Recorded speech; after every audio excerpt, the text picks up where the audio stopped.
The Master Key System Part 10. 2 of 2.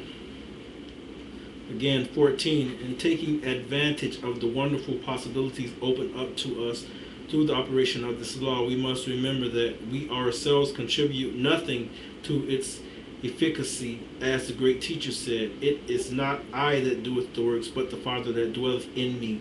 He doeth the works. We must take exactly the same position. We can do nothing to assist in the manifestation. We simply comply with the law, and the all-originating mind will bring about the result. Of course, some people will prefer to say it is the mother doing the work in me, but they say the balanced soul is what masculine and feminine has. The masculine half and the feminine half united. That's just a side note. That's not the book. Number 15, back to the book. Number 15, the great error of the present day is that the idea that man has to originate the intelligence whereby the infinite can proceed to bring about a specific purpose or result.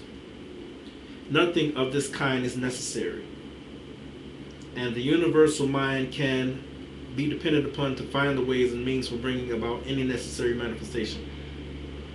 We must, however, create the ideal, and this ideal should be perfect. 16. We know that the laws governing electricity have been formulated in such a way that this invisible power can be controlled and used for our benefit and comfort in thousands of ways. We know that messages are carried around the world, that ponderous machinery does its bidding, that it now illuminates practically the whole world. But we know too that if we consciously or ignorantly violate its law by touching a live wire when it is not properly insulated, the result will be unpleasant and possibly disastrous.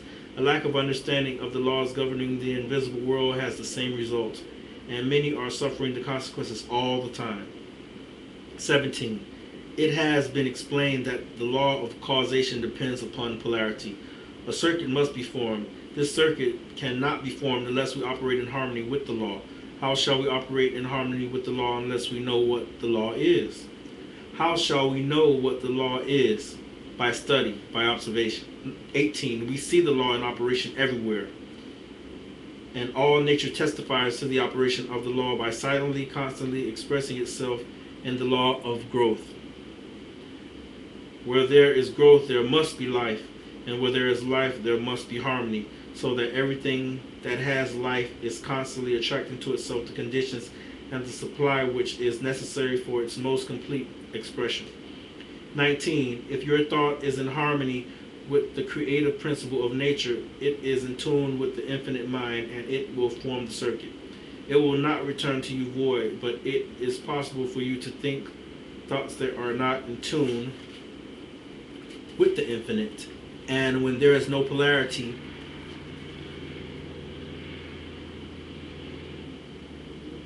the circuit is not formed.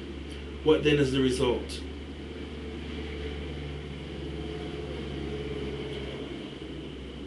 What is the result when a dynamo is generating electricity? The circuit is cut off and there is no outlet. The dynamo stops. 20. It will be exactly the same with you if you entertain the thoughts which are not in accordance with the infinite and cannot therefore be polarized. There is no circuit. You are isolated. The thoughts cling to you, harass you, worry you, and finally bring about dis-ease and possibly death, and the physician may not diagnose the case exactly in this way. He may give it some fancy name which has been manufactured for the various ills which are the result of wrong thinking, but the cause is the same nevertheless. 21. Constructive thought must necessarily be creative, but creative thought must be harmonious, and this eliminates all destructive and competitive thought. 22. Wisdom, strength, courage, and all harmonious conditions are the result of power, and we have seen that all power is from within. And likewise, every lack, limitation, or adverse circumstance is the result of weakness. And weakness is simply absence of power, and it comes from nowhere.